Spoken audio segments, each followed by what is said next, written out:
Thank you, Mr. President. Thank you for your vision, your commitment to our country. When my uncle was president, the fertility rate in this country was 3.5%. Today, it is 1.6%. The replacement rate, in other words, the amount of fertility that you need in order to keep your population even, is 2.1%. We are below replacement right now. That is a national security threat to our country. And we know why this is happening. And President Trump is addressing the root causes through his MAHA agenda of reducing endocrine disruptors, the exposure to chemicals that decrease fertility. Today, the average teenager in this country has 50% of the sperm count, 50% of the testosterone as a 65-year-old man. Our girls are hitting puberty 6 years earlier.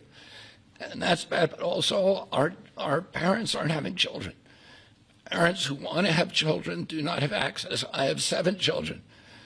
I feel that God has blessed me with that, and I can't imagine how different my life would be if I did not have that blessing. I want to point out also that this morning Harvard University released a study that showed that the obesity rates have now climbed over 70%. And this, again, is for the same reason we're flooding our kids. We're poisoning mass poisoning a generation of kids with chemicals. President Trump has instructed us to stop these problems at the root cause. He's also recognized that there are people who are injured, people who are not living their life to the fullest, and he's addressing that. Last week, we made GLP drugs available at Most Favored Nation. And this week, it's IVF. Oh, I want to thank you so much for that, Mr. President. I saw on an airplane the other day, you said that you didn't believe that you were going to get to heaven. You're doing God's work here. You've made peace in the Middle East, which is beyond anybody's imagination. And now you're giving millions of Americans a chance to have babies. And you're doing this while the government is locked down by the Democrats.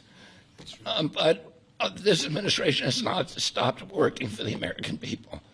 And that's because of your energy, your commitment, your vision, and I want to thank you for allowing me to be part of it.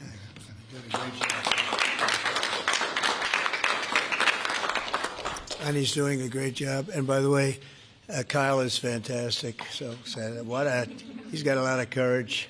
I wouldn't do that. I wouldn't care. Howard, you and I would not be good at that. We'd go about 30 miles an hour, but we'd be safe. Anyway, so thank you very much. Any questions, please? Mr. President, you posted earlier today. Yeah, please.